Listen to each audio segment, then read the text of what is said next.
Welcome to another edition of Top Lines and Tales. This week we're sponsored by Harbro, manufacturers and suppliers of quality livestock nutrition.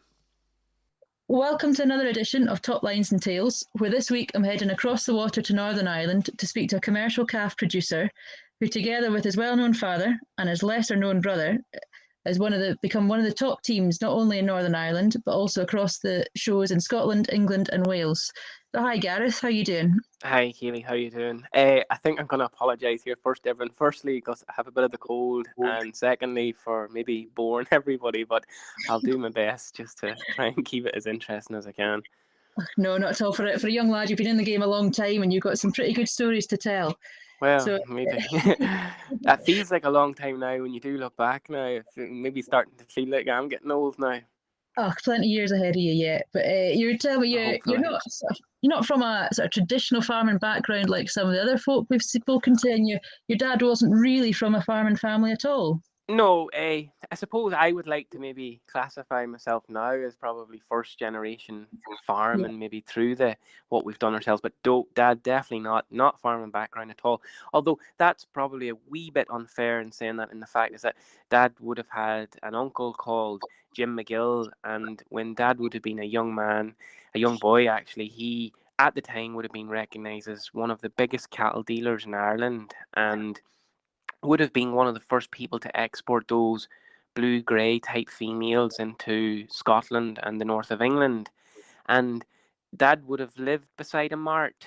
And one of the funniest stories I always remember Granny saying, and to be honest, in hindsight, it's not funny, was Dad mitched off school and got the bus, went down to Belfast. Now, you've got to remember this was at the start of the Troubles, and spent all day in Allams. Now, Allams was really, really famous back then, and nobody knew where he was. No mobile phones, no nothing. Dad landed back home that night with a lift, and like I can just imagine what Granny was like that night. You guys are scalped, that's for sure. I'm telling you. And then a big influence on Dad would have been Tony Cunningham, who as our local butcher, and that butcher's is still in the Cunningham's family, and they'll be family friends. And to be honest, Keely, I'd say what sealed the deal for Dad or made the bug bite him was he actually went on a trip to Smithfield and he seen the Bandit, and to be honest, that was it. Hooked from then on. And I mean this in the most best and biggest compliment ever. Probably the McPhersons would be a massive influence on where we are now today. And Yeah. I would say, yeah, definitely. That's what bit Dad the Bandit. Seeing the Smithfield. And so how long was it then? How long was it then before he got his own beast and got started on himself? Well, he started out at his early years would have been just at the local fat stocks, and he'd done quite well, and we won our local fat stock. And then suppose 1996 was when Dad really took the big plunge, and like when I think back on this, I'm like, Jesus, this is unbelievable. So he's a total greenhorn. I think earlier on in that year he had bought some cattle in Carlisle, and I'm pretty sure two of them came from James Little's dad, a Little of the Guards. And I always remember Dad loved. Yeah. He actually visited Little of the Guards, one of his favourite places he's ever been to, and always the nicest people, and he always speaks to them so, so highly. And took these cattle back. So pure greenhorn, Kayley, went back and did Birmingham and Smithfield that year with the help of Pete Bodley. And like stuff a legend. Like he went across with a heifer, a pedigree blue heifer. She was locally bought. Her name was Ballygrange Matilda, and first ever go went across, had reserve overall champion at Birmingham, heifer champion, pedigree champion. Then went on to Smithfield, and I think again he had maybe reserve overall heifer champion, pedigree champion, and like when he seen Smithfield and experienced it for himself, that was it. Like it was, I suppose it maybe came, and some people might say a bad obsession, but in our opinion, it was a healthy obsession, and that was always the goal, Yeah. was to try and win Smithfield. And if you speak to any of the older generation that have been there, and of course Andy, who I would then have met in 2000, and I mean, like I'd heard about Andy Fraser and I would have heard about him through the shorts and how good he was at the clipping and that, and just meeting people like that, and that's what Smithfield was all about. The fact it was in London, Yeah. the fact the whole ambience, the atmosphere, the ring, just everything about it, the royalty being there. And like, I have a few stories to say later. Like, we were very lucky because of George and met royalty and things like that. But I suppose Yeah. that 1986 year just, I suppose it put Dad on a path that never really came off, and suppose probably put me on the same path as well. And then I suppose what was the next step for Dad then? And then so a phone call actually to Donald McPherson got the whole thing really, really kicking off. And Donald maybe doesn't even remember this, but Dad phoned Donald one weekend and just asked him straight out, would he be interested in showing some cattle? But Donald was very helpful and just said that obviously himself and his dad were still big into it and wanted to achieve and do their own things, but he put us on to George Cormack. And like, the amount of success Dad and George had over the years was unbelievable. Without, to be honest, Keely never really got over the line, and I do think Dad felt not guilty, but a bit bad about that for George. I think the only thing George didn't win was Smithfield, the overall at Smithfield. I think, now I could be wrong on that, but I mean, some of the cattle George brought out for Dad were unbelievable. Like, I think back on Tic Tac that some people would remember. Like, you're talking about, that's early 2000, maybe even very early 2000s, which we sent over. And then Yeah. there was ones like Not a Bull and Black Velvet came from the Gake.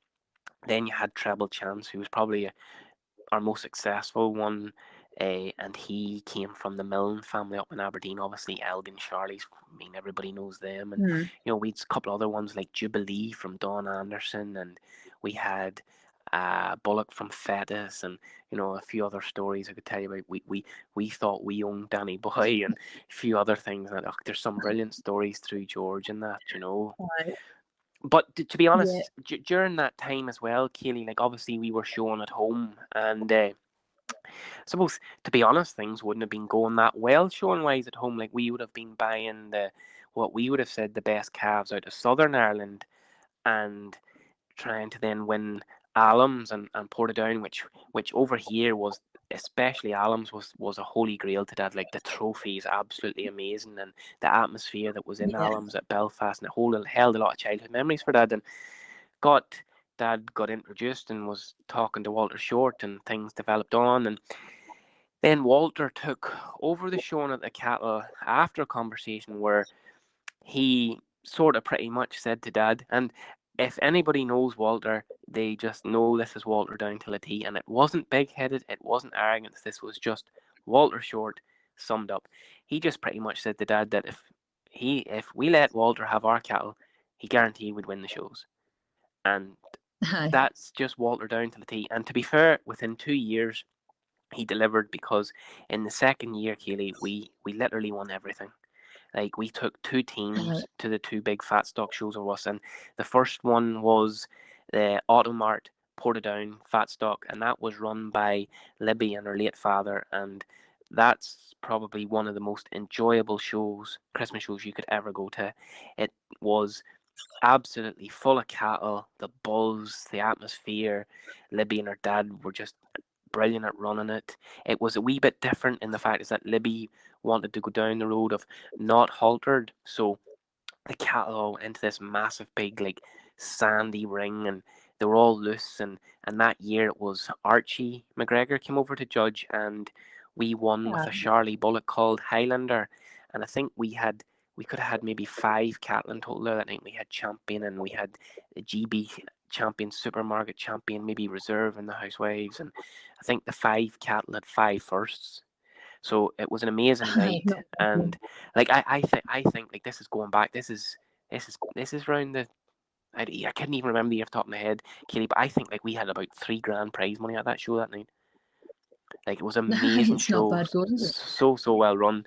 And then a week later, we went to Alums, and I suppose the pressure was on a wee bit because we had a very good homebred heifer. And a good story about that was we showed that calf Biddy a year before as a calf, and I was obviously at boarding school at the time, and I used to go up at the weekends, and I would spend time with Walter and Flory and Trevor, and I would have learned a lot from them. And there was one at the time, Walter was breeding Anguses and Throne Blacks, and we went into the field to see Biddy, and I was like, I couldn't pick her out from these Anguses and Welsh Blacks. I genuinely nearly cried, and Walter put his arm around my shoulder, and this was the middle of summer.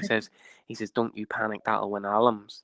And that was the type of things with Walter. And like, I look back on it with amazement now. Like, he just said things, but he delivered. And again, anybody that knew him, like, he was probably one of the most amazing stockmen, Kayley. Like, he was so far ahead of his time. It's not even funny. Like, him and Trevor were doing things that people are only catching on to now.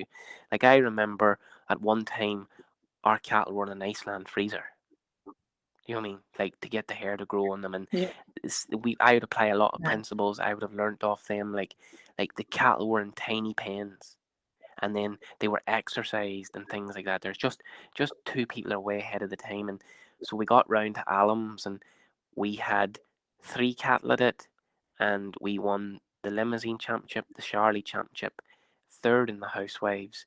Then we won overall champion and reserve overall champion, and Neil Call from Aberdeen judged that year, and I 99.99% sure that's a feat that was never. It was the first time anybody ever had champion reserve at it, but nobody had ever won the 2 fat stocks in the one year. I don't think. I'm pretty sure they didn't.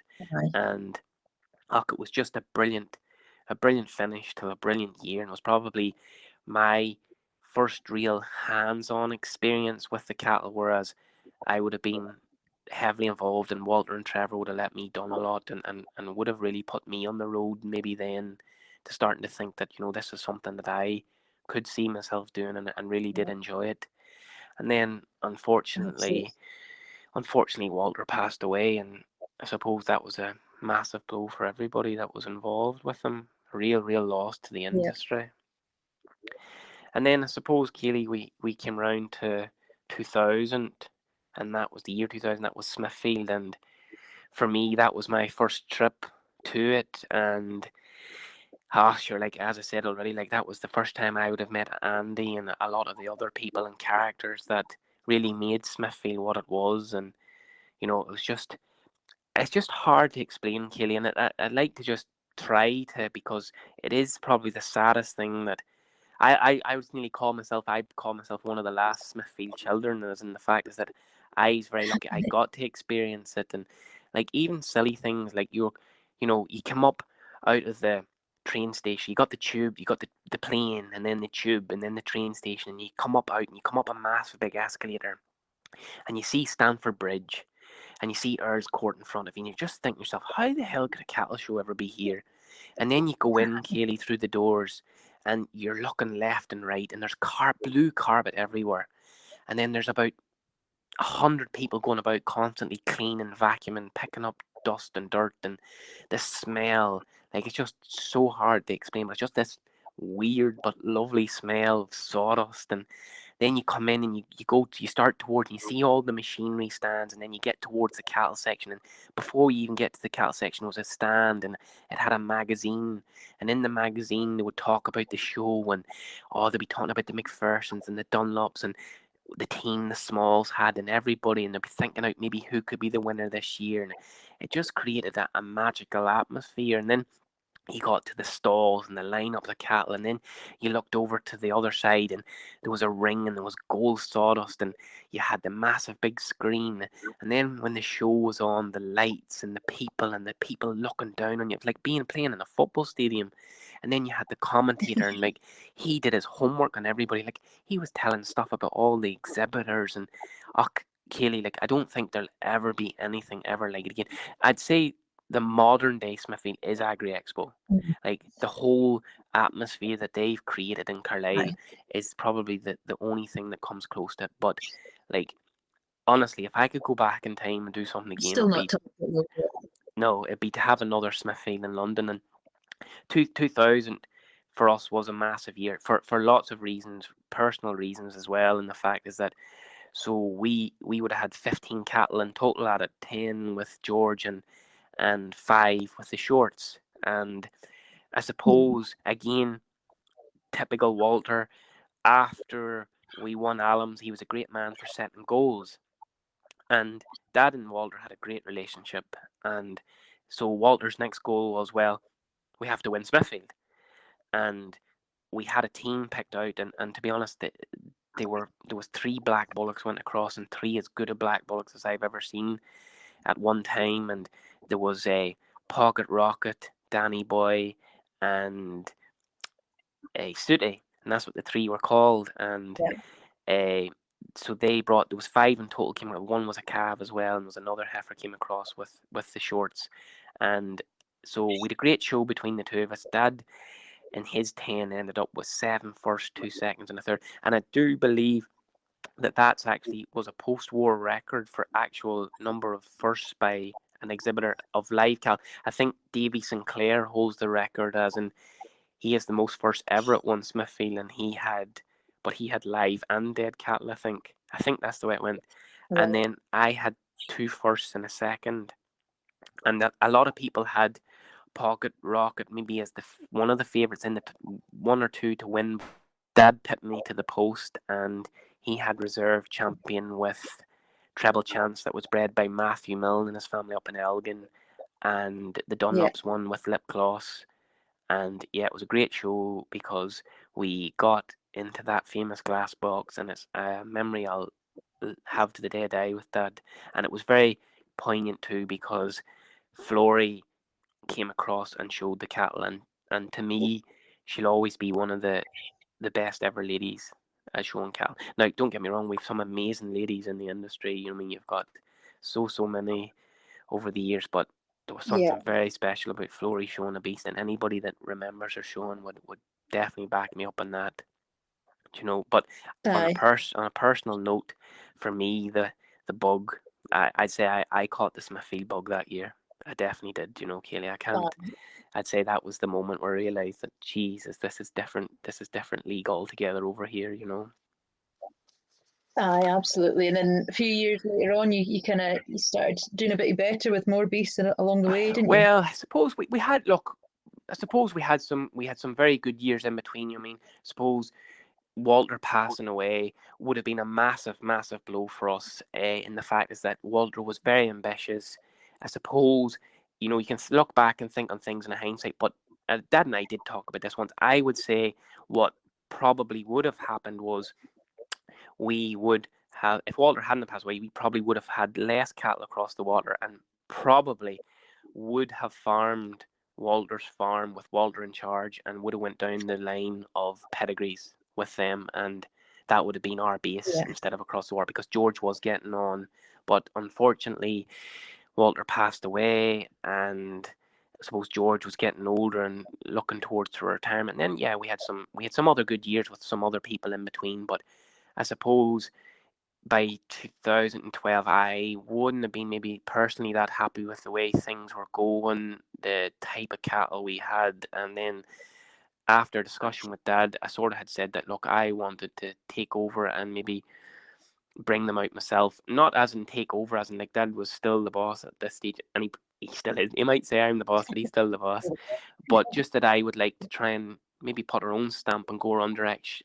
And to be honest, Keely, the original plan probably that day was written down was to breed or find a UK style beast with Irish power. And let me tell you, Keely, that is not easy and still a challenge to today. But if you can get it right, you know, it's definitely a great click, because that is like the standard and of cattle across the water at that time was just phenomenal. Like, you're looking at maybe your more, you know, correctness, your style, your heads, and that there was, and maybe more into meat, whereas we like that more of a carcass type, power type beast. So always the image was that if we could try and sort of get the two together, you know, we'd have something that was enough to satisfy the Scotch people with style, and then maybe blow the English and Welsh people away with the power of them. So that was always the plan or the philosophy. And I suppose, Keely, maybe it sort of came to fruition pretty quickly. Like, we had a good 2013 with some homebred cattle, but and I would have helped James Alexander a bit in 2013, where he had a great year. And then in 2014, I would say that was the year that really got things going, or as I would say, we finally got over that finish line. I suppose we had a couple of... 2014, a year that I'll just suppose live long in memory for, again, a few personal reasons that I'll explain just as we go through 2014. But what, a nice finish to it, to be honest, Kayley. We Yeah. had a couple of very good homebred Charlie heifers, but we were looking for a black heifer just to sort of complement them. And before anyone goes off and wants all those smalls only like black heifers, no, we have no preference. But if anybody knows us, we probably do have a soft spot for a yellow heifer. But we got speaking to James Alexander, and he had told us to come and have a look. And he thought he had some calves. And to be fair to James, he said that other people had been in and looked, but he would like us to see if we thought anything would suit us. And so we got down and we went through them, and we got what we thought that on the day was a super calf called Maya.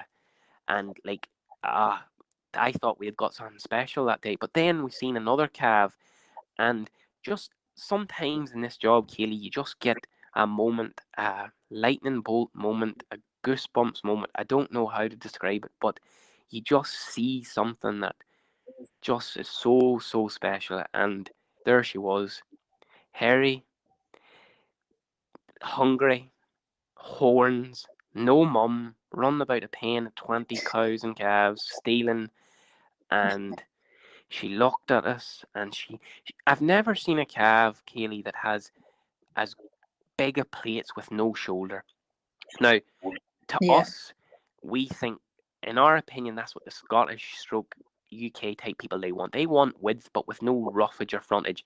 Irish people believe that's a myth, that's impossible, because I'd have been taught over here that how do you carry width with no shoulder? But if you can ever get that, you've got something very special. And Khaleesi was that beast. And when we seen her that day, just thought there was something very special about her. So didn't get her bought that day. And this is Mark's claim to fame anyway in Khaleesi was, so James's wife's from Kilkeel, and he was up at Christmas time, and he came out for a few pints, and it was in the local hotel, and eventually got the deal done. But me and James were arguing over £500, and Mark just says, look, that's it, deal's done, we'll get another pint. And that was it. And the rest just went was I say, it just, to be honest, Keely, it probably just spiraled out of control, because we got her onto a cow, and James took the horns off her before she came up the road. He got her sucking a cow. He took the horns off her. She came up the road, and then just the rest is history. Like, I've never seen an animal just kept going. And a few wee tricks of the trade probably I shouldn't be giving away. Khaleesi actually sucked a cow from the moment she came to the moment she finished her career, and like she went away for breaks. Well, she went away for say a week at Balmoral and didn't suck a cow, didn't moo at the show at all, but would come back home and just straight into sucking the cow again. And she would go out to the crush, suck her new mum, and then come straight back in, and she wouldn't lift her head from the feeder for about 10 minutes. It was as if she wanted to be good. Do you know what I mean? And that was the things that were so special about her. Like, so we got her. Well, first of all, she went to Beef Expo, and she won the calves section in it. No, sorry, she won at Balmoral, where she was reserve champion to a very good heifer from Jack Smith called Mojo, who went on and had a great show where she was winning in the interbreeds junior and reserve in the senior interbreed. And then she went to Beef Expo, where she won the calves, and then she won the Northern Ireland Commercial Club Show, which was our first overall at it. And then she went back to Agri Expo and won. And I think she's the first and only beast to win the calves at Beef Expo and then win the beef at Agri Expo. And then I suppose we started to get into the Christmas season then, and I suppose first up was Live Scott. And I suppose at this stage, a bit of pressure was on. A few people were starting to talk about the treble. Could we do it? And it had never been done before. And, we knew we had a couple of good cattle going across. Not only Khaleesi, we had some very, very good homebred heifers, Candy, Floss, and Cotton Candy. So the three of them went across, and we got to the Scottish Winter Fair. Now, I'll have to be honest, I don't really remember much about the Scottish because I was under a bit of pressure that day. Steph had shown Khaleesi all year, and she was actually in a trip in Canada along with a few of the other girls that had won it for a competition. And so we got there, and Duncan McGregor came in that morning, and he could see I was under pressure, and he was like, Gareth, would you calm down? You've got this in the bag. And I was like, looked at him, he says, do you think? And he goes, yeah, but it's not with that one. And I looked at him, and he goes, if ever there's a beast for Will Owen, it's that yellow Charlie heifer. And he was right. So Yeah. we had a great day that day with Candy Floss, and she won the heifers exhibitor bred overall and was actually the first ever live Scot champion. So that was a lovely thing to say for us, and her being homebred. And then it Aye. was full steam ahead for Smithfield. And to be honest, that's very, very fulfilling for us, because from the moment Dad set foot as a young person seeing the band at Smithfield, that was always his dream, was to be the first Yeah. Irish person to win Smithfield. And the fact that we did it together, we did the work together, we found the beast. You know, it was just a lovely, lovely finish to an amazing year. Aye. And very, very poignant in that year was Trevor was a great help that year. Trevor Short, Walter's son. He made and Yeah. designed the feed, which was the original feed his dad fed our showcat lawn for them. They ate that all year. Aye. And Trevor was at every show and did the journey with me. And I suppose as a family and two families, it was just a lovely way just to maybe just finish off a story that should have been finished by somebody else, but just circumstances didn't allow it. And it Absolutely. To do still it means together. yeah, yeah.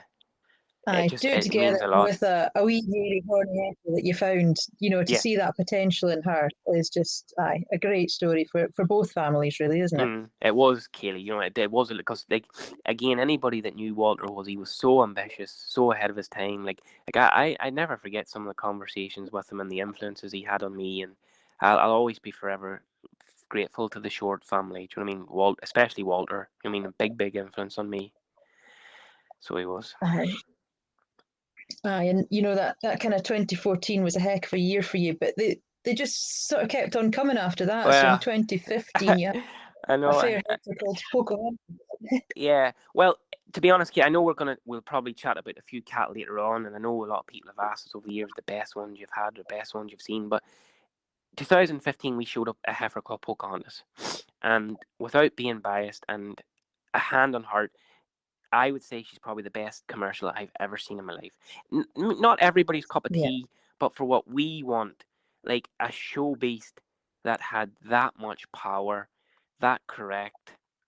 I haven't seen one like her since or before, and yeah, she had an absolute ding dong battle all that year with another very good Irish heifer called Price Tag, which was bred by aye, Keith Williamson and his dad, Stephen.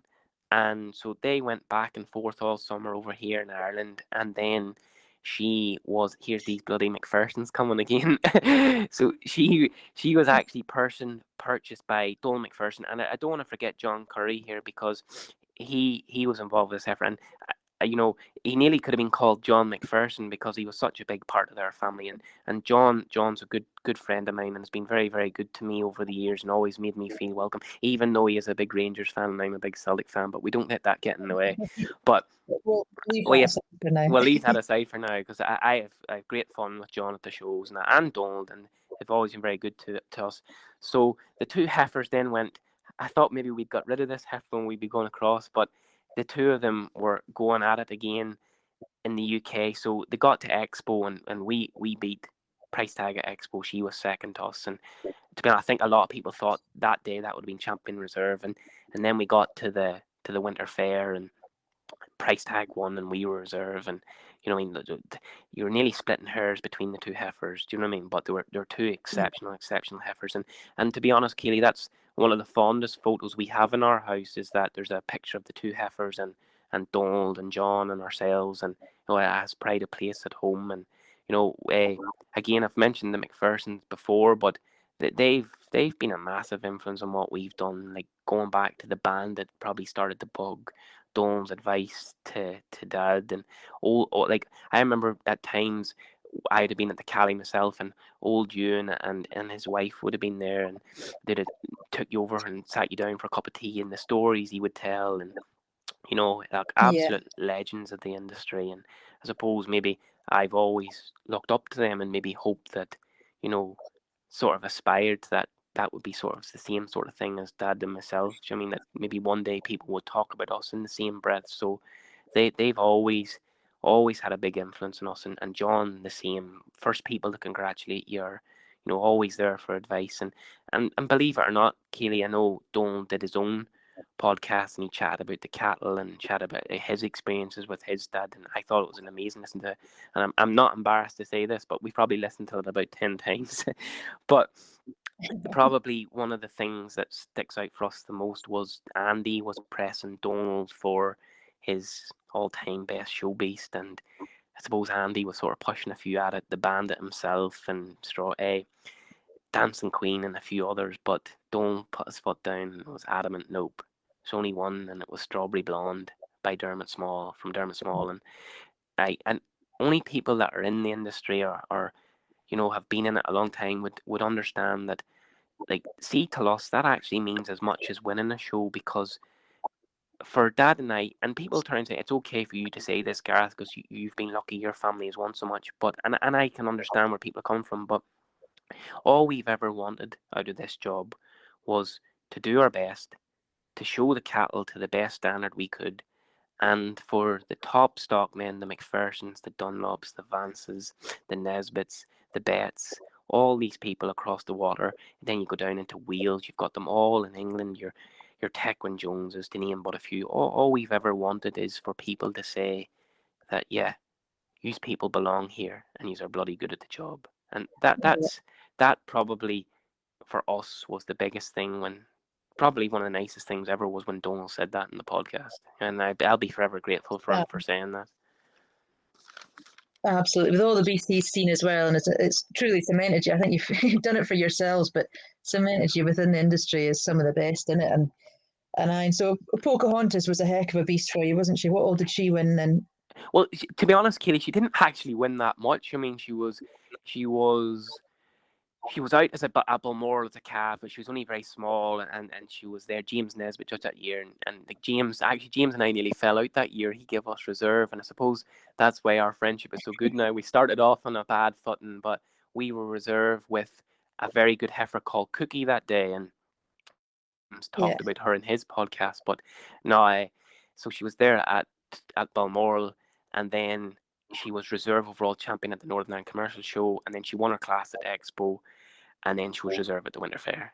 And I would say probably is one of the best breeding cows about now, and that was her daughter we're showing at the minute, Voodoo Magic, and she's a couple other calves come along that are very promising. So it worked out well, because to be fair, we would have sold her that night if she won. A price tag got sold and was slaughtered, so it probably did work out for the best. You know what I mean? Aye, all kind of turned out for the best, doesn't it? And some of I these would things say are it just did. meant to Just be. meant to be, yeah. Well, then we got into 2016, and we had another good year with a heifer called Annie Parr, and believe it or not, sort of ties in everything we are doing, and a big influence was it came from the proctors at Swarland. Andrew Proctor, who's a good friend, and I would have helped him bring out some bulls. I know we had some success helping him at 22,000, 18,000, but so obviously Andrew bred Annie Parr, who's reserve heifer champion at the Welsh that year for us. But I suppose Andrew's biggest influence on me, and probably fair to say James Alexander as well, was he bred Swarland Eddie, and like between the two of us, what that bull has bred for the two of us is, it's not even worth, like, geez, you'd be all day talking about some of the cattle. He's had a massive influence on both of us, and I suppose I'll be eternally grateful to Andrew, because most of our cattle are by Eddie or have Eddie in them that are breeding the ones we have now, and he really, really has left a massive influence on us. Left hell of a plates on cattle, didn't he? That's one thing I mind I've seen. Yeah, serious plates, especially like that's what, like, when I first seen them at James's, was the plates on them, and then like obviously he's the father of Pocahontas, Taboo, Aurora. Well, a lot of the ones we have now, Kayley, go back to him or buy him. And a very good heifer we have at the minute called Tinkerbell is Pocahontas' full sister, and she's by Swarland Eddie again, and like she's going straight into a Aye. flushing program. Do you know what I mean? So he's had a massive influence on us. And then that sort of probably follows into 2017, where we had a very, very strong year again. We had, I thought, one of my favourite show heifers. Well, probably one of my favourite butcher stroke show heifers was Taboo. Not everybody's cup of tea, probably, but then a lot of people fell in love with another heifer we had that year called Fizzy Orange, and then we'll talk about a bit of a superstar, I think, in Jon Snow. But it was another amazing year. So we started out at Balmoral, where Taboo won her class, and then she went on to the Highland and was reserve champion, and then she came back and won the Northern Ireland Commercial Cattle Exhibitors Club show. And to us, that's a very important show, because I think it's a bit hard to go and try and take youth folks on across the water if you're not sort of maybe the best out of Northern Ireland. So we always hard to stick, because, you know, to be fair, for a small country, whether it be pedigrees or commercials, we do like to give it up to you. We do like to give it to you folks across the water, whether it be pedigree sales or our shows, you know. So we like to use that as a yardstick.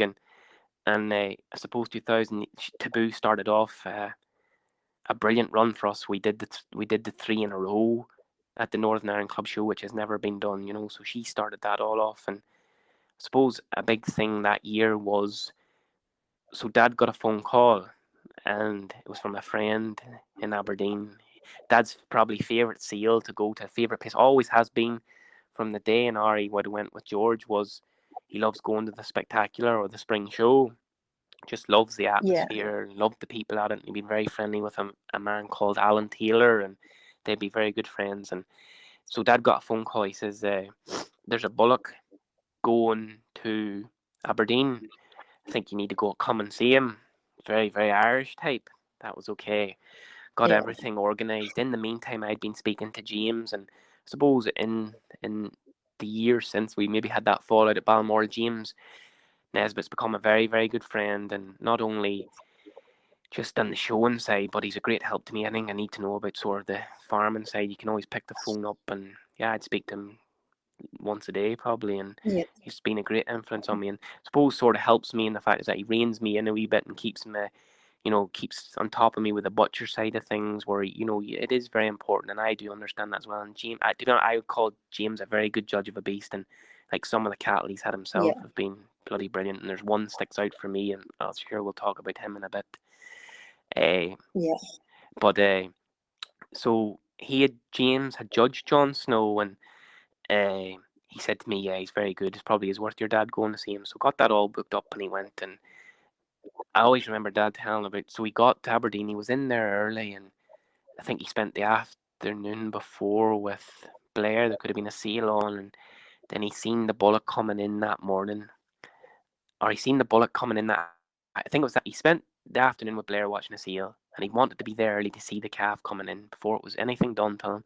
And I think Craig's mouth hit the floor when he seen Dad watching him come off the trailer, and as soon as he seen him, Kayley, he knew.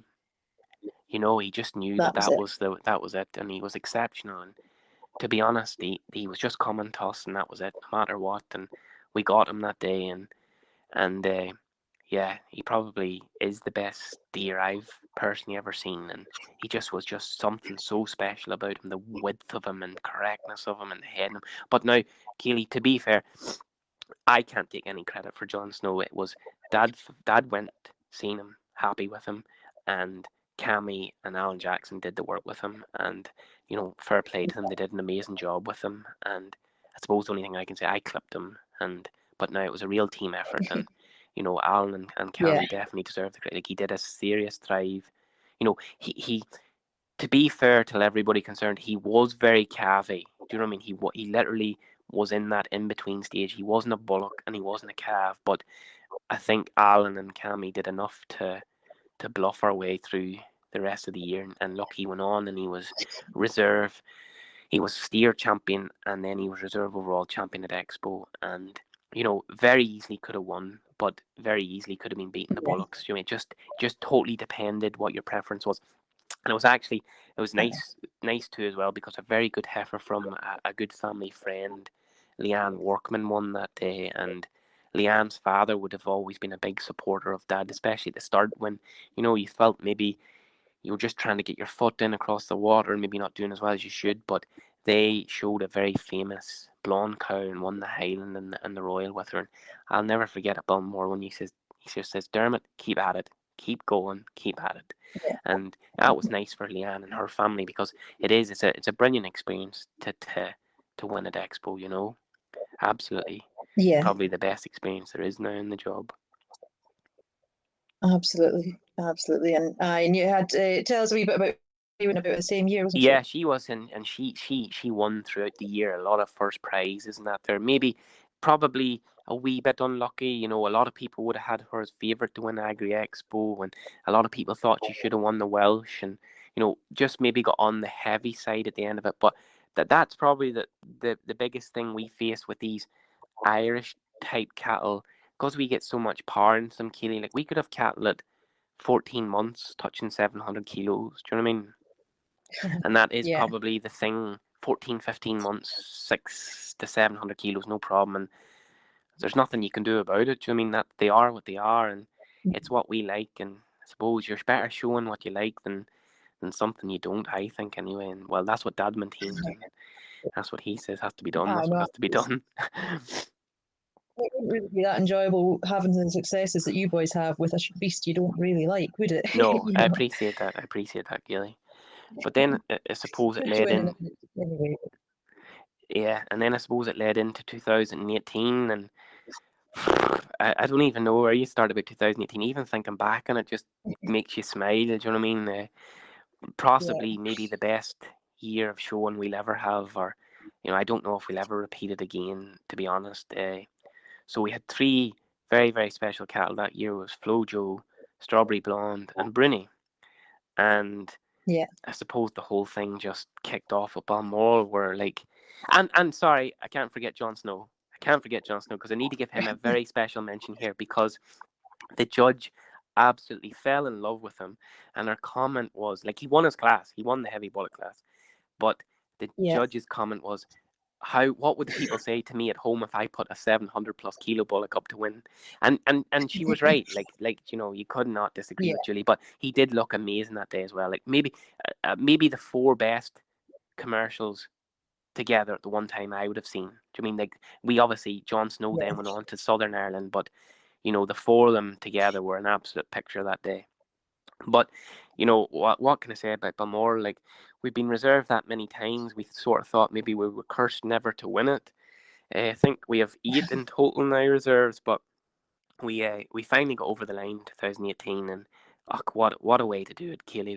Like we literally won Absolutely. everything that day. So we won. Yeah, Flojo won the light heifers, and Strawberry was reserve. Tiller and Bruni won the light bullocks, and then we had lightweight champion, reserve lightweight champion, and then we had heifer champion, and then we got overall champion, exhibitor bred champion, and it was just an amazing day. Like a day we'll never do again at Balmoral. I couldn't see it, but it didn't even stop that's it. there. You know, Stop there.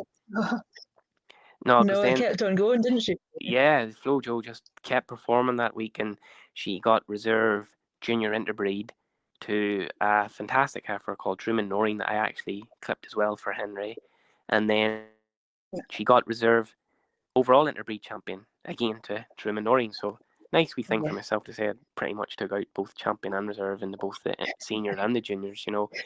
But I would have to say that on a like not in a personal, but just that I know you were there, Kaylee, so you can back me up here. But Liz Vance was called in at short notice to judge, and I suppose when yeah, we all heard the we all heard the news that Liz was judging, we thought, lighter cattle could have a chance here. And look, not everyone would agree with this, and the fact is that a lot of people in the interbreeds maybe would say that you're sort of looking for a working cow and calf, or a stronger female. But like, personally, I thought that lineup Liz Vance ended up with at Balmoral was just exceptional.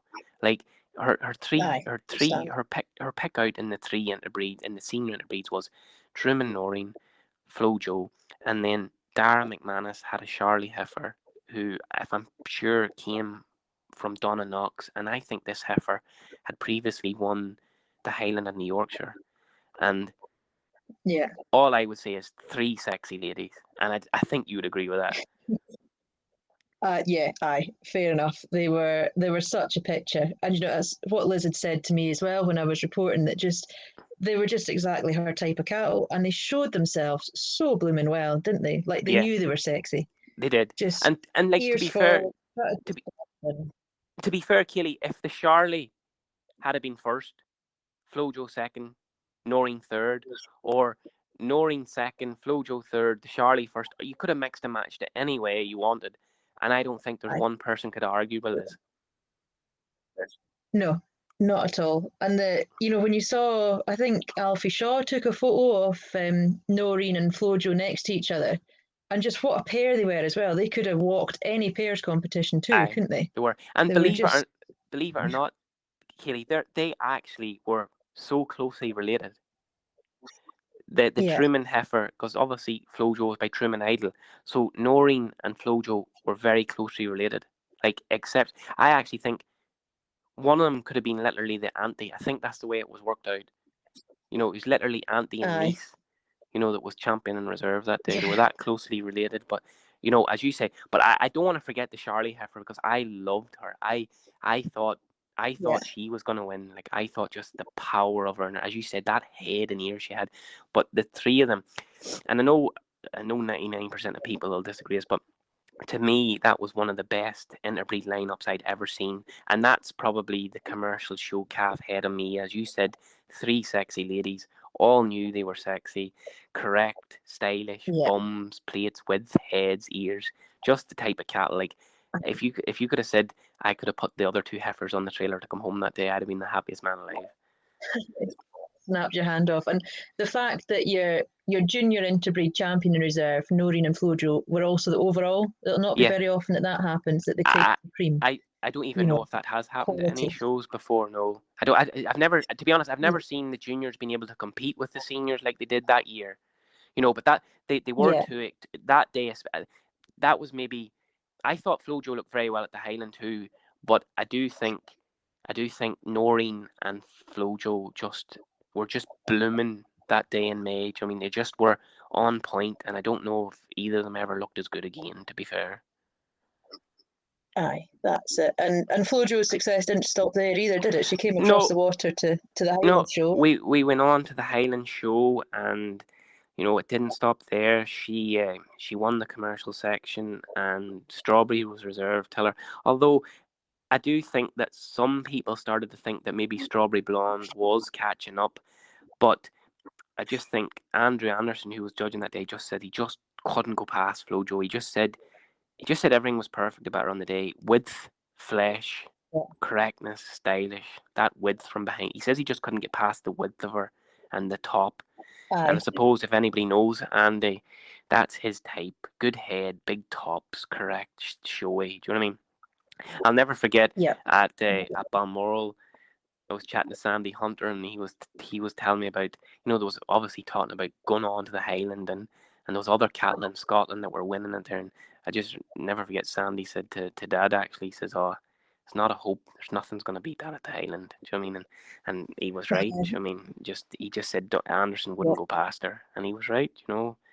But Aye, it didn't stop there. We came back home, and the three of them performed again. Flojo, Strawberry, and Bruni at the Northern Ireland Commercial Cattle Exhibitors Club show, and we had an amazing day that day, Keely. Again, like probably a day that will never be done again at that show for us anyway. And so we again literally won everything. Won the heifer class, and then won the heifer championship with Flojo and Strawberry Reserve. And then Bruni won the steer section. He was steer champion. Then we got overall champion with Flojo, Reserve champion with Strawberry Blonde. That was under Lynn Pedsley. And then Louise Allen judged. And we got Charlie champion, Limousine champion, Purrs champions, Exhibitor Bred champions. You know what I mean? It just didn't stop all day. It was an amazing day. But again, maybe people thought that Strawberry was starting to come. But I'm probably giving away a story now that maybe is just maybe nice just to tell about Strawberry and fair on her, and maybe then what she did go on to. We were very lucky with Strawberry Blonde Kayley. She had a very bad accident at Balmoral. We got the cattle to Balmoral, and a young boy hit a stone off the wall, and believe it or not, it came back and hit Strawberry right in the head, and it sent her absolutely crazy, and she got stuck in the bars at Balmoral, and blood was going everywhere, and I thought she'd broke her leg, but she'd actually knocked all her baby teeth out and bitten her tongue very badly. So I was very lucky, friendly with a vet called Cahir Macaulay, and he was there, and we got her teeth pulled out, and we got her settled down, and got the blood stopped, and she settled down, and we got her showed that week at Balmoral. It was probably the best thing we ever did. Was I thought about, should we just take her home or get someone to take her home, but we let her lay there, and she got her showed, and I suppose that took the edge off her. And then a lot of people wouldn't realise that she only ate sugar beet pulp to probably a week. Well, she didn't. She only ate sugar beet pulp till the Highland show, so she was probably the reason why she was a bit raw at the Highland show. And then when she came out home from the Highland, maybe she was starting to eat a bit better. And about a day after got home, and Dad was feeding them. Now Dad's in charge of the feeding, and he just turned around at me and he winked and he says, we're away now. And I didn't know what he meant, but he says, look in the truck. And it was the first time she'd ever eaten a coarse ration fully by itself and cleaned it. And we're not big believers in weighing cattle, Kayley, because we think you should judge by your eye, and the thrive that heifer did from that day till she went to Expo was, I've never seen anything like it. I mean, it was if just something had started, like a train gathering momentum, and she was just hell bent on showing everybody finally she was back on track. She was fine again. Her mouth was right, and it was just like her saying, "This is my time to shine," and she did. Like at Expo, I stand back.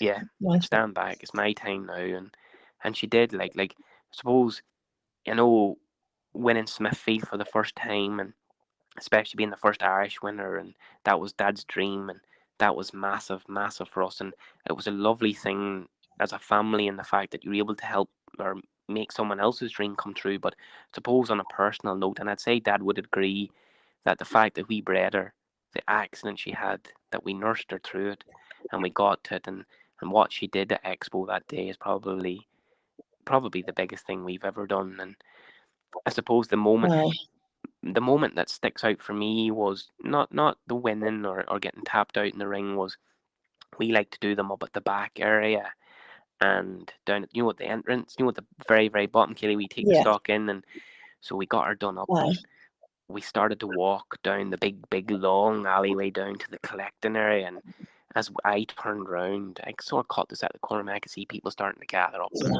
the further we would go, the longer this queue was getting behind me. And when we finally got to that collecting ring, there was a circle around her, and it was 2 or 3 deep. And I've never seen it at the show before, and I've never seen it since. And just the amount of people just looking at her, and it reminded you of, she just looked like an old Smithfield champion. Like she is the standard that you needed to get in that golden box at Smithfield. And there she was, just fluffy looking and teddy bear looking, and she performed like a dream for Tam that day. And when Tam came out of the ring, he just said to me, he fucking loves her. And I just knew we were all right then. And the day, the day can be a bit of a blur, but it was a special day, that. And when she got tapped out champion, it was just a great feeling for the fact she was homebred as well. Aye, extra icing on the cake. And you said McGregor's weren't really looking forward to taking a photo of her after the first time. Well, that time at the Highland show, so we got champion and reserve heifer at the Highland show, and I'll never forget. So Strawberry, and it wasn't fair on her, but she wasn't herself at all. But Catherine says to me, she says, "Gareth, get down your knee there. I want a picture of the two heifers," where she says that it could be a long time before you or someone else does that again. So she says, "You're getting in a picture," because as people know, I don't like being in the pictures. But so we got that picture done, and then Then I give the halter back to Tam to get the stud functures because he's brilliant at that. And it took ages. Like, I felt sorry for Tam because he had a long day and he'd done Flojo, and then we were getting Strawberry Blonde done, and she wouldn't settle at all. And it wasn't really her fault. So we eventually got a photograph of her, but we turned up at Expo and she won. And before we'd even got over, the girls goes, God, not this one. But they got her set up. Tam got her set up. Bang, one goal. And I was like, couldn't believe it. Like, literally, like 2 seconds, photograph was done, and like the result was unbelievable. It's probably one of the best photographs I've ever seen of a beast. Full stop. Just, I know people say it sounds biased that there goes your own beast, but look, if you look at the picture, sure, it's nearly perfection for a commercial. Do you know what I mean?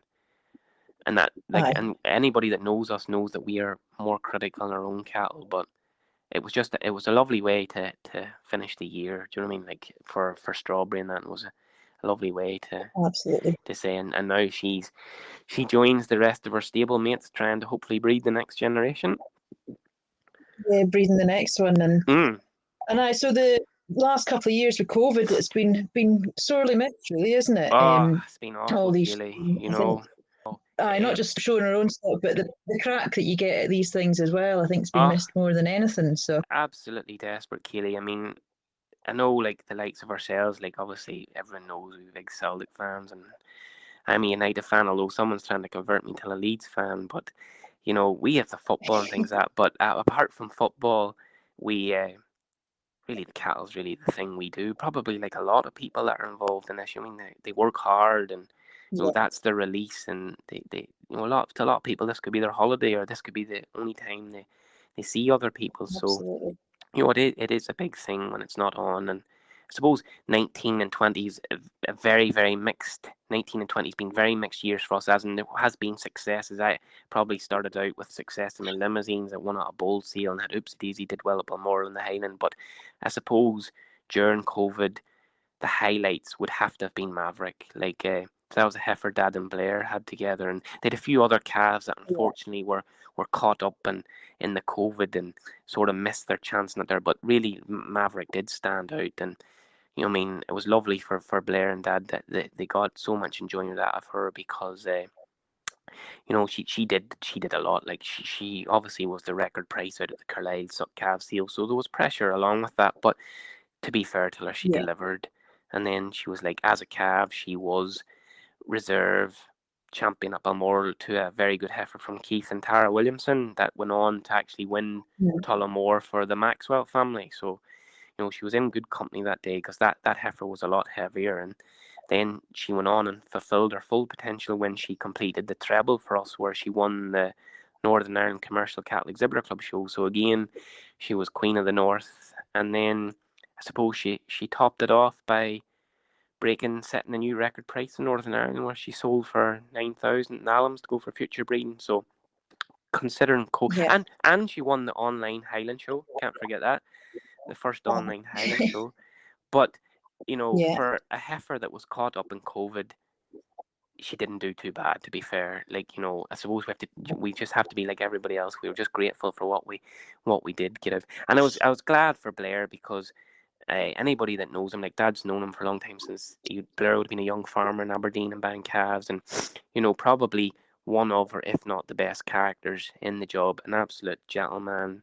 I don't think maybe people realise how important Blair is to the job. I know everybody sees him buying loads of calves or deer calves, but Blair puts a bottom in this market for a lot of people, and helps a lot of young people get their hands on calves, and you know, moves a lot of show calves that aren't maybe show calves but would be very good bowlers. And if Blair wasn't at some of those seals, I mean, a lot of those calves would fall to the wayside, because they're maybe not out and out show ones.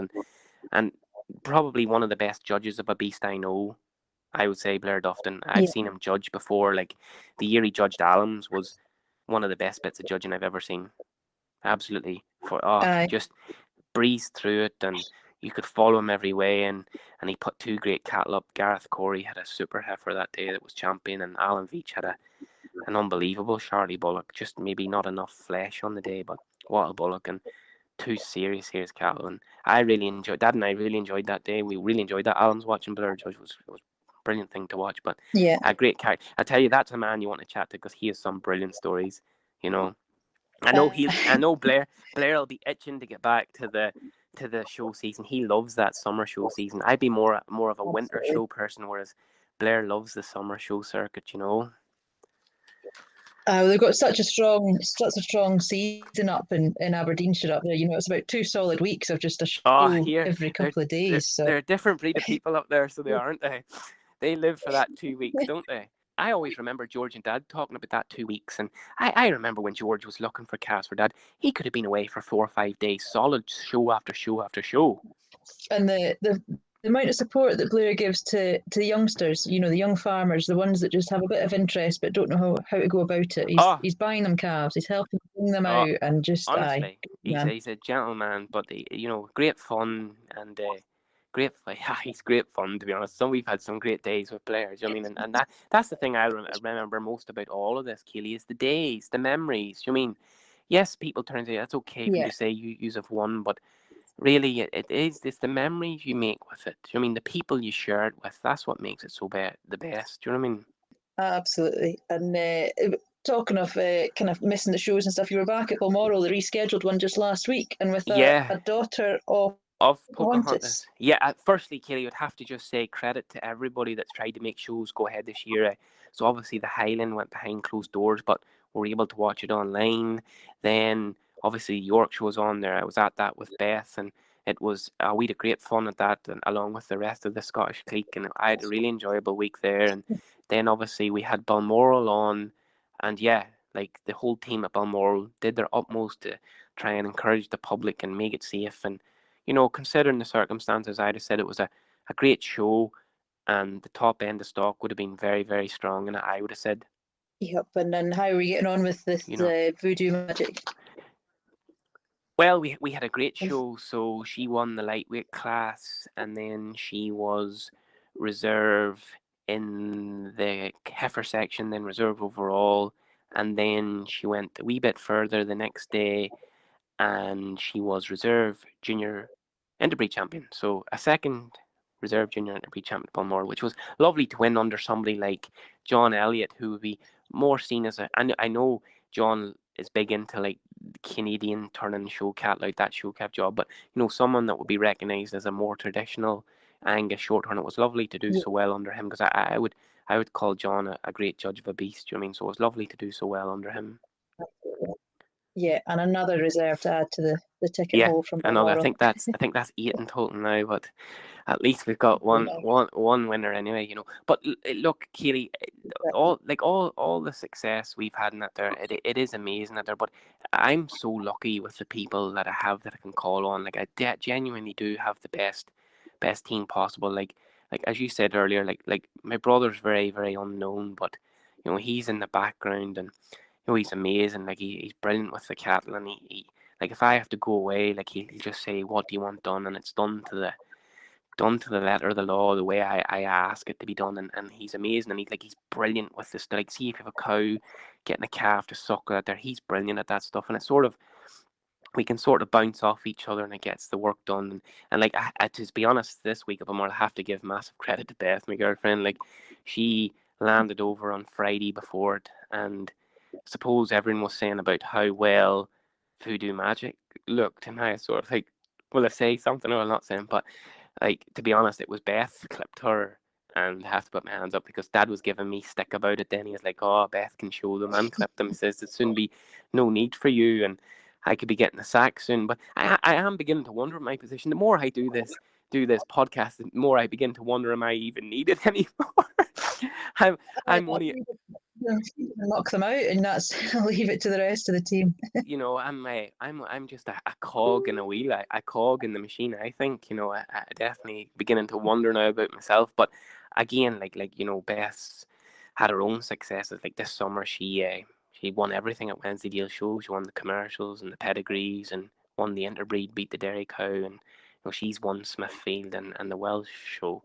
She comes from good stock, and sure then like I've got Steph, and she's been a massive part of the team and our family from 2014, from the start, and all the successes we've had together, like Khaleesi and and Flojo and Cookie and Pocahontas, to name but a few. And but look, to be fair, Steph's a very, very talented young stock woman, and she has her own successes. Obviously, everybody knows the Ronick Limousines and like her own Anguses. And I suppose Yeah. one of the highlights for the two of us was Charles and Steph won the Anguses. And I remember we had a great kiss party that time because there was no point in splitting everybody up. So that Angus and commercial and kept everyone together. And so we just worked out all the prize money and put all the, I think it was over 600 quid, and we just spent it all on drink and just landed back to the show with a couple of trolleys and just pushed it in, sat it in the middle and just told everyone to work away. And that was an amazing night. And then sure, recently she's had the success with her Blue Texas at the Yorkshire, and that was a good go. Her first time showing, she won it. And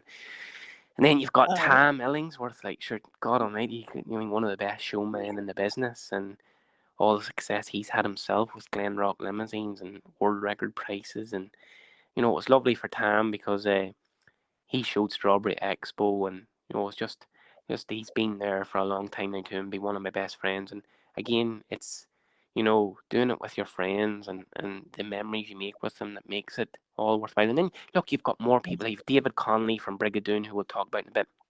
James Ray's been a great help over the years. He's one, I would say, probably the best young stockman in the UK at the minute, and he's the stockman at Chapelton and Shorthorns and doing an amazing job there. You've got Shane McCarville, who's now a qualified vet, but he's always been there at the shows with us, a great help. It was actually him and Tam showed Strawberry Expo, and there's other people been along the way. Cammy Jackson, he's setting out in a new venture with his partner Rachel, and good luck to them. And he's another amazing young stockman, and can't forget Nern Wiley. And I can always ring Nern up and drop of a hat, he'd be there to help you again. Things he's achieved for different people, for himself, and like with a name like Wiley, if you weren't a good stockman, there'd be something wrong with you. And he's one of the best about. And but I tell you, another thing I would have to say, Kayley, and people would have to thank, is that obviously the Ewing family and Robert McCreary, because just how professional the job's done with them is the fact is that they would transport our cattle to all the shows back and forth. And like, I don't think people realize how important the use of their facilities are. Like, it's like top class facilities, and obviously you're allowed to use them. And to be honest, I would say it's been the difference between winning and losing sometimes. Like, I've seen some cattle of ours that haven't travelled that far come off the lorry, and you're thinking, Jesus. And then by the time they get settled and fed and watered and exercised at Ewings, and they're a different beast again. And I would definitely have to put a lot of our success down to them. And I've seen some bulls as well, Kayley, that have gone off the lorry and into Ewings, and it's been the difference between them making 10, 20, 30, 40, 50,000 plus. Do you know what I mean? So I don't think I can underestimate the importance of the whole Ewing family and Robert, about how they've helped me over the years. And a big thank you to Mrs. Ewing, who has always kept me right on paperwork and things like that. I remember one incident was actually with Pocahontas, where I was in a bit of trouble with her. It was a company had her doing a bit of work on her for me, and they got the paperwork wrong, and I thought I was in trouble with her. And I think it was 2 phone calls from Mrs. Ewing, and the problem was sorted. So I'll always be indebted to them for the success we've had, because people mightn't realize that, but they're things that really are the difference between doing well and not doing well. Do you know what I mean? No point in putting in all the work and then fall at the last hurdle. Do you know what I mean? Aye, absolutely. But you've helped bring a bit of success to other folk as well along the way, haven't you? You said you clipped that Truman heifer when she won at Balmoral, and plenty more too. Yeah, I've been very, very lucky with the people I've helped. Like, obviously Truman Limousines, and like, the success we've had helping Henry and the rest of the family has been unbelievable. Like, I think we've had 3 interbreed Balmoral champions, I think 5 Carlisle Bulls Heel champions, and then throw in a world record price. Wasn't a bad go, was it? But to be fair now, I think definitely going to steal a wee bit of credit on that Jagger one, because I think we had to clip him 4 or 5 times just to get him the way I wanted. But no, definitely really enjoyable times and great fun. Like, that's what I'd say.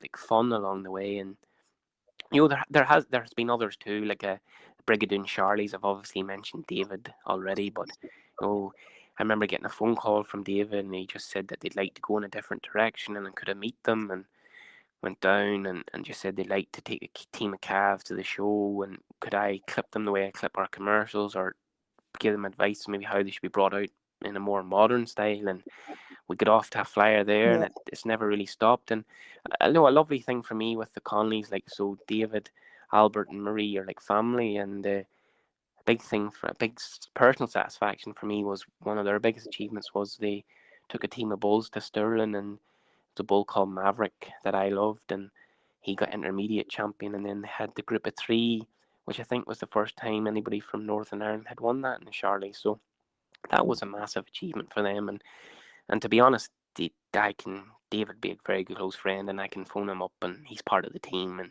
helps the shows and that as well. And I suppose lately now, I've been helping Gory Cam Limousine, so that's Stephen Reel and his wife Brona, and they're a lovely team, and we've had some great success already for them, like some great polls over the years and great prices. And I suppose my favourite that I've helped Stephen with would have been Phantom, and he sold for 24,000 recently. And Stephen's become a big part of what we do now because he's heavily involved with our flushing, and suppose we've maybe trying to go a wee bit of a different direction with the flushing. And Stephen's definitely a big influence, and great judge of cattle as well. And how I like about Stephen is he's never afraid to tell you what he thinks, and that's what you like to hear sometimes from people that are involved. Like, you like people to say, you don't want to hear what you want to hear. You want people to say what they really think. Do you know what I mean?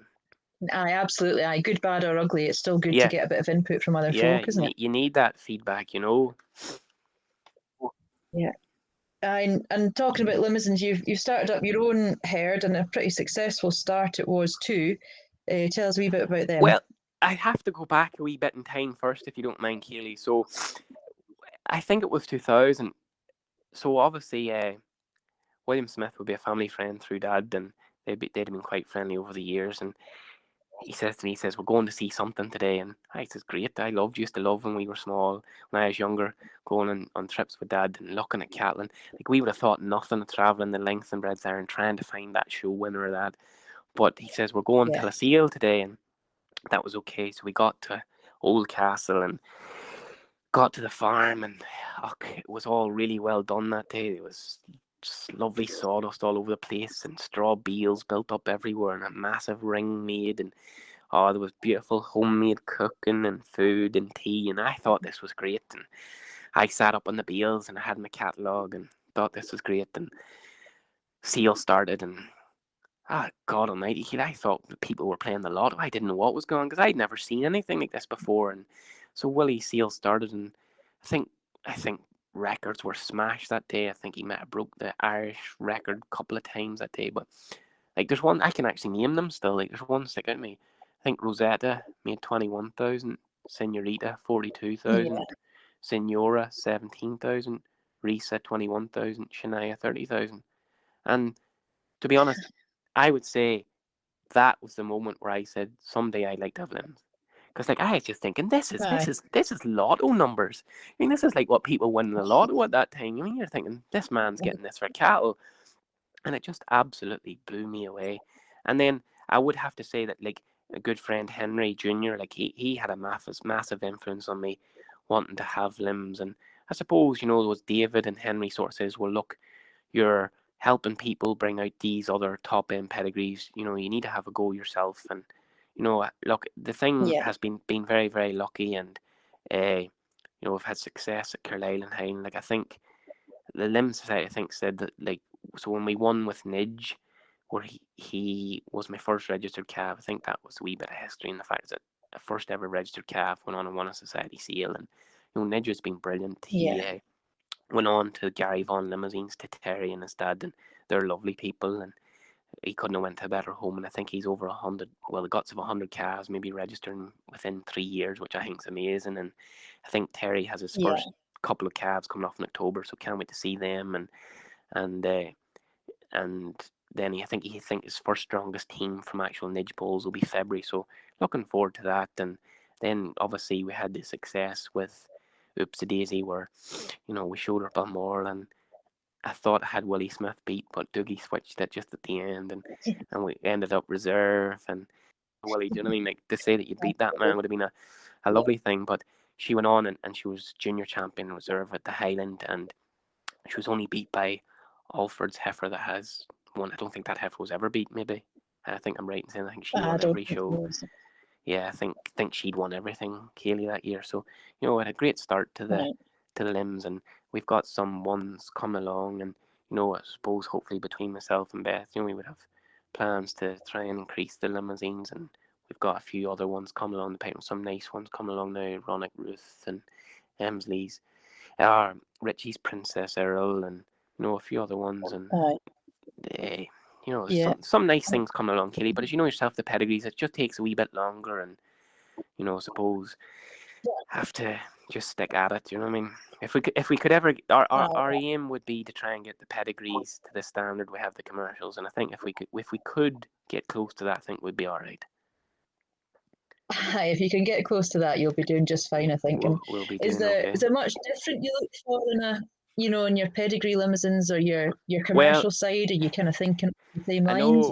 I know there'll be people screaming at wherever they're listening to this on, but no, probably not, Kayley. I know a lot of people out there are probably thinking when they hear the Small name, extreme commercials, but I genuinely don't think we've ever shown an extreme beast or a freak. Do you know what I mean? I think we try to look for something with maybe just a wee bit more width and bone than maybe your typical UK beast, but good head, good tops, correct, good legs, a bit of width. I suppose, between myself and Dad and Beth, sort of the view we would have on the limousines is probably more a commercial minded look at them, and the fact is that we be thinking that top end commercial bull, show calf bull. I think people can get lost very easy trying to breed this magical 100 gram bull. If you breed it, fair play to you. But I think I think the beauty of the limousines, and I think as limousine breeders, we need to just be very careful and don't lose sight that what sets the limousine breed apart from any other breed is any breed can get massive prices because there's wealthy people in all breeds. The difference between the limousines and the other breeds at the minute is the commercial men are willing to pay 10,000 no problem for the bulls. So I think if you focus on that market, you'll not go too far wrong. Exactly. And any other big prices along the way are just a bonus then, aren't Just they? a bonus, absolute bonus territory. Do you know what I mean? Absolute bonus. Yeah. That's the way we would look at it, But look, Keely, I've been very lucky in the fact is that, it's the people who have influenced me really. Like I genuinely, I slightly embarrassed doing this because I don't think I've personally achieved enough, But like a lot of what I've talked about here is Dad's success, and maybe at the end of it, I've put my own twist on it with the help from friends and Mark and that. Do you know what I mean? But definitely, it's definitely all Dad's influence, and I suppose the two biggest single influences on me would have to be Dad and Sean O'Brien. Firstly, as in Dad, because I know everybody thinks their dad's a superhero, and to me, Dad is Superman. I mean, just I know some people know the situation at home with Mum and that there, but what we've achieved together and everything we've done, like he is my hero, and he always will be. But I suppose he's taught me everything generally about cattle, and to me, he is the best judge of a commercial beast without doubt. Like what he's done, the cattle he's bought, and the cattle we've bred, I think proves that. And for me personally, the two things that would stick out to me was the biggest compliment I could give Dad is that he stayed relevant. And I'm not sure if there's many people in the job that's been at it as long as he has can say that. And I mean, like, and trying to be honest about it, like, so he started out in '96 winning, and then 2000s, 10s, 20s, and he's still going. And we're into the 20s now, and he's still there or thereabouts. And I'm not saying we've always been at the top, but to be fair, Dad hasn't been far away from the top the whole time, and that's the biggest compliment I would give him. And then on another personal note, when he got inducted into the Hall of Fame at the Northern Ireland Commercial Cattle Club, that was a lovely thing for us as a family.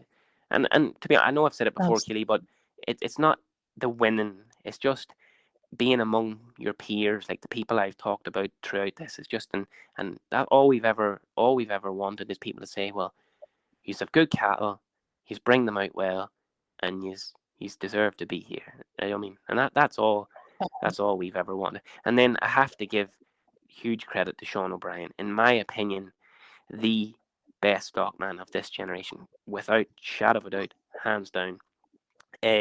a massive, massive influence on me. Sean's probably a bit like Marmite. You either love him or hate him, but he is what he is, and what you see is what you get with Sean, and that's what I've always liked about him. And he taught me so much. And Sean was sort of a person that, you know, maybe didn't pull you aside and says, well, look, Gareth, this is how you do it, and this, and this. But Sean was a man that if you couldn't learn off Sean how to do the job, there's something wrong with you. His attention to detail is like probably verging on OCD, but that's the difference between winning and losing. And some people might think this is a bad thing how I explain this, but Sean taught me how to win, and I'll be forever grateful for what it takes. And it was wee things that people might find stupid, but Sean was always a great believer in if a beast isn't happy in itself, it'll never thrive for you. And I've always found that. So that's one thing I always look for. Is that beast happy? Is it content? The same principles of feeding would be little and often. Small pains. Sean was a great believer in exercising them, getting them to physically exercise.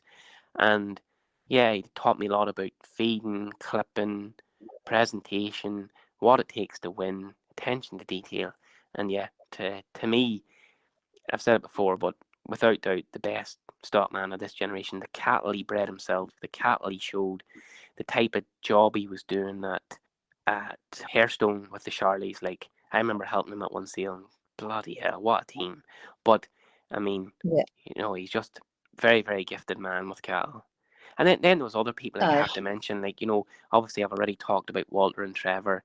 And then, like, I suppose I probably have a wee bit of a different take on George, as in maybe he was just from that generation he was from. I would have felt George was probably a bit hard on me, as in like I wasn't allowed to show any of the cattle. But then George probably would have turned around and said that that was his job and it was his responsibility to bring them out and show them to perfection. Maybe Dad should have pulled him on a few things when we look back in reflection. He maybe took the enjoyment out of it a wee bit and maybe created the impression that we were just there to win when it wasn't really. But George was an amazing stockman and brought our cattle out professionally and to a very high standard at every show. And I'd be forever grateful to him for what he did for Dad. And I suppose another man at that same time that was very good to me was Jim Donald. And I know everyone would know him, like famous families like the McGregor, the Binns, the McKechnies, and people that were winning and that. And he would have been from the same generation as George. And I suppose maybe I think he always thought George was a bit hard on me. So I remember being at shows where I would have helped Jim more than I actually helped George with their own cattle, which sounds a bit ridiculous when you look back at it now. But he always used to make, come here, young'un. And he was very good to me. And he, like, especially again, like the instance at the Cali, if he's seen the Cali sale, would say, come on, we'll go for a cup of tea, and would tell you stories. And I'll be ever grateful for Jim, because I was sort of a funny age and I was a wee bit in between everybody else that was showing at the time. And yeah, Jim was always very, very good to me, to be honest, Kayley. And I liked him a lot. He's a very, very nice man. Yeah. He's very good to me anyway. Absolutely. And so what about some of your favourites along the way then? You said Pocahontas and Jon Snow. Well, I knew what else is up there? I knew this was coming because a lot of people have tried to quiz us on this before. So in preparation, Dad and I had an hour maybe conversation about different cattle over the years. And I suppose, if you don't mind, Keely, I'm going to split it into commercials and then pures. And firstly, I don't want to offend anybody. I'm going to need, there's a top 3 here, and I'm going to name them, and then I'm going to name a few other cattle that have stuck out over the years, and I'll explain why these top 3 commercials are here. And so, number 1, out on his own, no competition, not even close, it's the Bandit. And for a number of reasons. One was that was the beast that set the torch alight inside Dad. So there is a very special place in him. Now, at the time, Dad would even put his hands up and say he didn't really know what he was looking at. But looking back and on reflection and seeing the cattle now, the biggest compliment Dad can give to Ewan and Donald was that the Bandit's probably and this is sort of quoting Dad, because I never seen the Bandit. Was the Bandit is probably the only beast that was a game changer, as in probably changed everything about the job, as in where the job was going, more of a continental influence, presentation, clipping maybe legs a bit tighter and bum a bit tighter when you see how he's presented, and just to have the balls that the McPhersons did to win the Winter Fair, not sell him, take him to London and win and do a double that I don't think was ever done again, can't ever be done again. Yeah. You know, it's just history making, and I suppose probably sums up Ewan and Donald, doesn't it really? Do you mean the balls to do it, did it, history making. So the Bandit probably rubber stamps their place as the number one family at the job. And I don't really think that's up for question. And I think that's what puts the Bandit and the McPhersons out at number one, in our opinion. Number two, and we talked about this beast for quite a while and struggled about putting this one in and tried not to mention any of our own beasts, but considering some of our own cattle we haven't put in, I think she deserves to go in, is Strawberry Blonde. And I don't think there's many people could argue with that, in the fact is that, you know, so many people, Strawberry Blonde was a wee bit like Marmite again, you either loved her or you hate her. Probably a throwback to a traditional Smithfield London champion, but picture perfect. That's how I would describe her. Picture perfect. I don't think there has been and ever will be a show heifer for a long, long time, or if there ever will be, that just creates a buzz like she did at Expo. And for that reason, she makes number two. Number three is a favourite of a lot of people, and ourselves included, because we actually tried to buy her, was none other than Dancing Queen. And a lot of people would have her number one. Now, maybe the reason why she's number three on our list is, to the Scottish people at that time, they wouldn't have seen a lot of Charlies like Dancing Queen. Dancing Queen came along and was just teddy bear looking with probably Irish power, and they maybe hadn't seen one like that. Whereas the likes of ourselves were more used to seeing that Coulard type Charlie in Southern Ireland. But now she was absolute perfection, turned out to perfection, shown to perfection by, in my opinion, the Queen of the Ring, Lynn Dunlop, who I'd need to be careful here because I'm very friendly with Stuart Dunlop, but I suppose I had a bit of a show crush on Lynn and loved watching her. Absolutely loved watching her in the ring, along with, like, there's so many amazing ladies at this job now. Like, to be honest, Kayley, like, the men aren't even needed in this job anymore. The women can clip them, feed them, turn them out, show them. You know, need to watch yourselves. You're taking over. But Dancing Queen, number three. Dancing Queen, number three. And I think that was it. By the time we got through it, I think those three stood out. You could mix and match them whatever way you wanted, but yeah, the Bandit, easy number one. 2, Strawberry Blonde. 3, Dancing Queen. There was a lot of other ones. Like, we had a bit of a discussion about bullocks. So there is 3 bullocks that sort of jump out for us, as in 3 bullocks we liked over the years. So obviously, number 1's Jon Snow. Just in the fact is that I think it'd been so long since we'd seen a steer like him. Even everybody, do you know what I mean? I know a few people didn't like him that year, but you know, to the majority of people, for a steer to be that good, and like credit to Craig and his dad for breeding him, he was pretty special.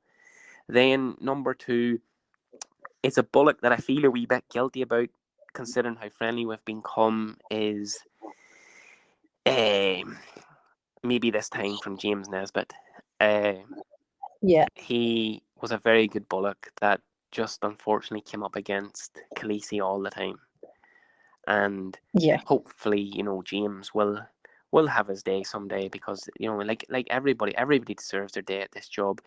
And then in number 3, Kayley, we have a bullock that was shown by Clive Barnett and family. I believe he was actually Pierce McNamee's breeding, but he was a black bullock, and I got to judge him and put him up All-Ireland champion at Oldcastle. Now, I might try and find a picture so people can see him, but he was a tremendous bullock.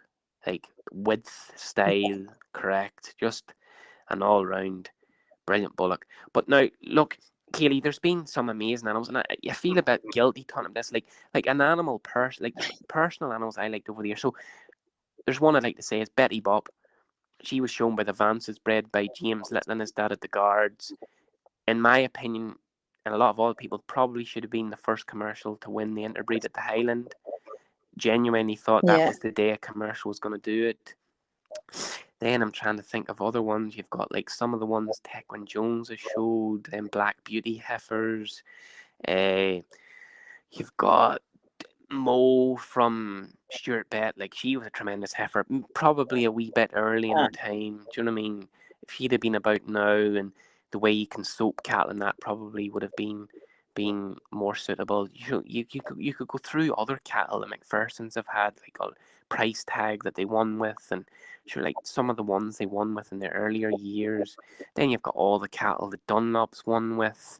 You know, you nearly feel guilty leaving some of them out. But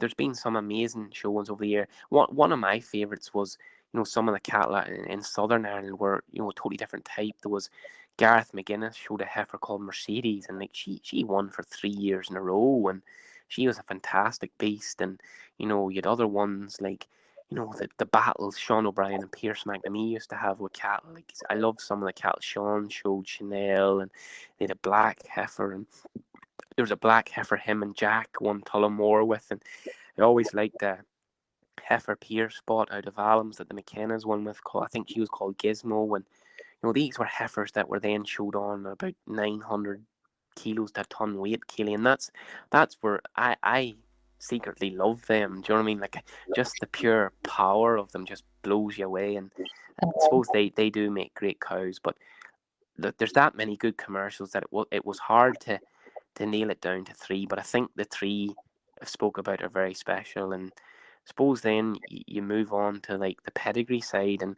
again, this is a tricky one. You've seen so many and been involved with so many good ones over the years, but for me, there's one lady stands out, number one, and I suppose for a lot of reasons. One, the 3 judges that put her up, and 2, the fact that the breeder had the balls and the skill or stockmanship to bring her out 3 years in a row at 3 different stages in her life cycle. And I think people have worked it out, because she doesn't really need no introduction. It's Ginger Spice. And what a cow. Yeah, and the second year in my own opinion is probably my favourite. I don't know what Willie thinks about that, but I'll never forget. So the Southern cattle were at the bottom of the shed, and she had to walk up the whole way up through all the paddocks in the show and to get to the top ring. And I still think she was the same width when she was about 200 yards away from me. That's how good she was. Do you know what I mean? She just had this presence and style about her, and just what a cow. Like, we'd all love to have one, wouldn't we, like her? Absolutely. And then the proof that she's bred so much as well just says it all about her, doesn't it? And to be honest, probably 2 of her best offspring are actually at Willie's 2 daughters of hers, 2 Elgin daughters of his own, and I think they've got caught up with COVID not really being shown, but I know they are pretty special, so it'll be interesting to see what he does with them moving forward. In second place, I've got 2 joint beasts, if that's okay. Firstly, Truman Norin, who for me as a junior was maybe as good as it got, although I don't think Henry realises how close it was between her and Flojo that day at Balmoral, but that's a discussion for another day. Truman Norin, I loved her. I loved her a lot. As you said, Kayley, yourself, the plates on her from behind. I suppose on a personal level, I just would love to have seen what she might have been like that next year. I don't know what Henry's thoughts on that. We never actually discussed that, but it would have been interesting to see what she'd have been like that second year. But as a junior, probably as good as it gets, Kayley. I know you've seen it yourself. I think you'd probably agree. She's up there. joint second would have to be Bailey's Ice Princess. And I don't want people thinking this is being biased towards these Irish pedigrees, but like the three I've said like so far are just phenomenal. Like, what would all three have made on the open market? God knows. Like, really, it would be scary what type of money they could have made. And Ice Princess was no different. Like, tremendous heifer, tremendous cow. I remember giving Carl a hand at the big Limmy show when she won, and like a cow with so much power and shape, and a bag of milk, and a good calf, and just a tremendous cow, and breeding very well, and look, brought out to perfection by Carl. Carl would have been a big influence on me when I was younger. He would have clipped our cattle, and to me, probably one of, or if not, the best clippers there is. And the fact is that if Carl likes your beast, he's the man you want to clip it. If he doesn't like it, don't let him clip it. But if he likes it, best man to clip a beast. And the thing I liked about Carl was, and what I learned from him was, you see people maybe clipping cattle and they're taking for ages, and you're thinking, what are you doing? Just leave the beast alone. Whereas if a beast took 5 minutes to clip, that's all Carl would do to it. If it took an hour needed a clipping, that's what Carl would spend on it. And I suppose one of the things I learned from maybe Carl clipping is that there's no actual real skill in clipping, as in the fact is that anybody can pick up a set of clippers. The art in clipping is knowing the cattle or the beast to know where to take the hair off. That's the art in clipping, and I suppose that's the biggest thing I'd have to take from Carl and what he would have explained and showed to me. And I'd be very grateful for Carl. I got on very well with him when I was younger, and still do now. And he's doing a brilliant job himself, breeding some great cattle. And then in third place, and by no means last by saying third, is a heifer that I like. Not everybody's cup of tea, and she's not in here because of friendship, because our friendships with the friends that help me this do not work like this. We're always brutally honest with each other when it comes to cattle. But Glenrock Illusion, and it's not because she made the world record price at the time. And to me, if you want a double gene Kyer beast, I don't think you can get any better than what she was. She had length, style, what a head, and an absolute machine of a heifer. And again, I said it before, not everybody's cup of tea, but for me, I'd love to have her. If I had her, I genuinely think I'd be taking Carlisle Bulls every year out of her. I thought she was a very special heifer that day at the Highland Show. I loved her, and yeah, I thought she was a very special heifer, and I thought she was an absolute credit to the Illingsworth. So I don't think it's hard to go past them four beasts. Like, there's Ginger Spice, Truman Norin, Bailey's Ice Princess, Glenrock Illusion, and I really don't think. Look, though, there's other cattle out there, maybe probably more maternal types, but then that's probably the commercial side in me thinking that, I suppose in my mindset, I believe that a limousine cow should be fit to breed a Carlisle bull, because at the end of the day, if you want to sell limousines, that's where you need to sell them at, Keely. It has to be in Carlisle, do you know what I mean? And that would be my take on the job anyway, Keely. But I suppose, Keely, like, there's other people I'd need to thank. Like, I suppose obviously a person I need to say a big thank you to is to Ronald Dick Steffstad, and he's been a great help to me over the years, and another person that I can pick the phone up and ask questions about things. And he's been very good. That's where our cattle stay at after the shows, obviously with the new rules in now they have to stay longer. And Ronald's very accommodating, and he's a really great man. And to be honest, he's probably a loss to the breed that he's so quiet and reserved, because maybe the way the limbs are at the minute, we could maybe do with people like Ronald speaking up a wee bit more and saying what he thinks, because he's a very, very knowledgeable man, and he's a great man to listen to. And I suppose the Scottish clique in general, I suppose at the start when we started showing, probably didn't feel the most comfortable at the shows, and just wanted to go to the shows and go home. And then as got older and friendlier with the likes of Steph and Tam and James and Stuart and the rest of the crew, you've got the Vances, you've got Jeannie Mackay, and you've got Dunny and Big George McFadden, and then you've got all the younger crew. You've got Stuart Dunlop, and you've got Andrew Weir, and you've got Andy Ireland, you've got Ross Johnson. We really do have an amazing amazing group, and we just all get stuck in and help each other, and we go to the Scottish and then down to the Welsh and the lorry and the bus, and it's probably the most enjoyable times I've had now at the show, and again, I've said it before, and people say it's okay because you said you've won, but no, it's the people that have made the shows, and I think maybe COVID have shown that missing the people and the crack, and yes, it's nice to do well and that, and it is like when you're trying to breed them and you're putting that pressure on yourself to breed them and do well, you have to do well too, but you can't win all the time, and I suppose making the memories with your friends is always the highlights with it now, and I suppose having Beth involved now as well is brilliant because you're making memories and doing stuff together, and it's great that you have someone that's likes the job so much as well, and I suppose that's what I'd have taken out of the whole last 20 odd years is that cattle come and go, but the people are always there, Kayley, and they're the friends you have for life. Absolutely, and you'll be heading back across the water at the end of next month for the Agri Expo again. Yeah, well, I would go across for the bull sale first in October. Beth would have bulls for herself, and obviously want to go across and see Nidge's first progeny, and then obviously got Expo, and then into the Christmas shows, and yeah, we'll see what that comes, and then I suppose it's back to the drawing board, planning for the future, and we'll see what comes of that. On the next batch.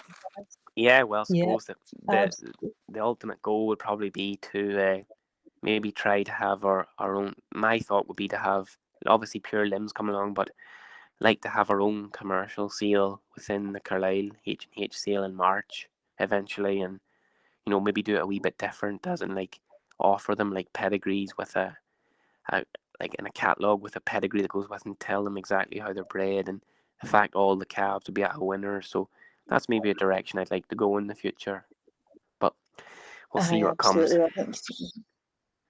Yeah, I'm pretty sure you'd have a strong customer base there anyway, that's for sure. The breeding behind those cows you've got just now is unbelievable. Well, hopefully, Kayley, we'll see what comes in the future anyway. Aye, absolutely. And you've got two coming across for doing the winter show circuit? Yeah, that's the plan at the minute. Voodoo Magic and Atomic Blonde, who's actually Strawberry Blonde's first calf. So we'll see how those two ladies get on, I got big shoes to fill, though, haven't they? To be honest, both of them have big shoes to fill, but they're equally good in their own right, aren't they? And I suppose we'll just see how they go, Kayley.